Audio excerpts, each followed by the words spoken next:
les limites remarquables que l'on doit retenir au niveau donc de la fonction exponentielle.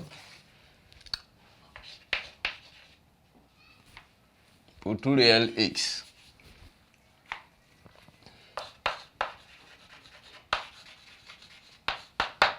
tout réel petit x, on a la première limite,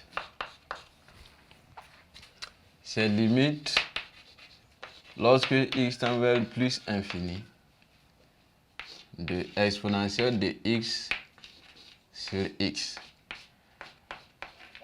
Ça fait plus infini. La deuxième limite, lorsque x tend vers moins infini de x exponentielle de x, ça fait 0. Et enfin, la limite lorsque x tend vers 0 de exponentielle de x moins 1 sur x, ça fait 1. Donc on va retenir ces trois limites lorsque je calcule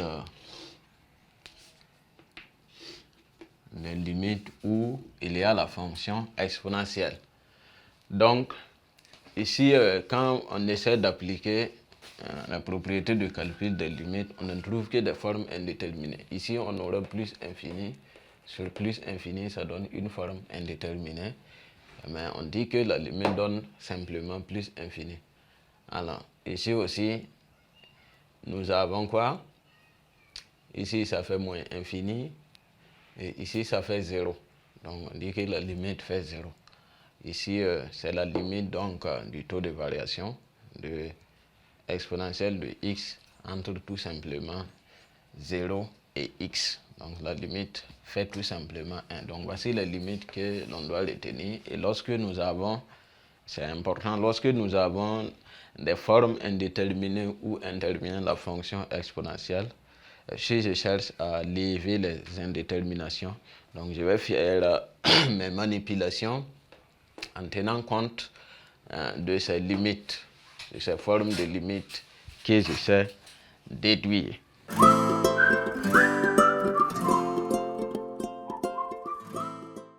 En grand 3, nous allons voir les fonctions composées. Fonctions composées du type exponentielle de u ou exponentielle rond u. Donc à cet effet, on va dire soit u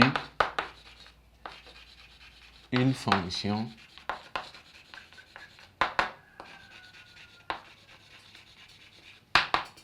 donc on se donne u qui est une fonction numérique. Donc ici u n'est pas sort du cadre x tout simplement qu'on avait étudié donc au niveau du grand 1 et du grand 2. Donc u ici c'est une fonction. U peut être par exemple moins x, u peut être cosinus x, une fonction polynôme, une fonction rationnelle, irrationnelle, ainsi de suite. Donc u ici sort du contexte du x simplement étudié ici. Donc ici u est une fonction numérique. En petit 1, comment on détermine le domaine de définition quand j'ai exponentielle de u de x avec u une fonction? Alors, il faut dire que, comme on a vu que la fonction exponentielle était définie sur R, il n'y a pas de contrainte liée à exponentielle. Donc, on va dire que la fonction exponentielle de u a le même domaine de définition que u. Donc, a le même domaine de définition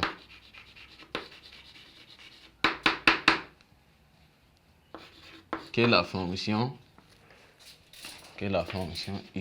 Donc, si u n'a pas de contrainte, alors le domaine de exponentielle de u sera R. Donc, le domaine de définition de la fonction exponentielle de u, c'est la même chose que le domaine de définition de u. Maintenant, les limites. Alors, on va utiliser la limite. Comment on calcule la limite d'une fonction composée pour calculer ses limites. Donc, je dis si la limite, lorsque x tend vers a, de u de x égale à mb, et la limite, lorsque x tend vers b, de exponentielle x simplement, égale à c,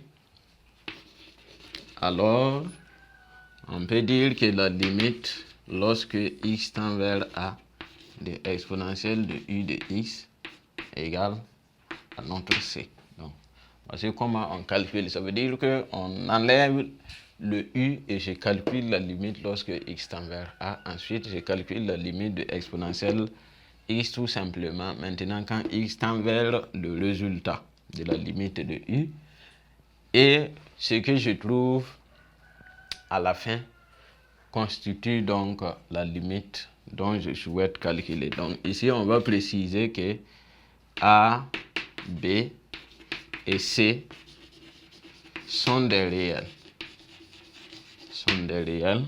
Ou bien, même s'ils sont infinis, c'est la même chose.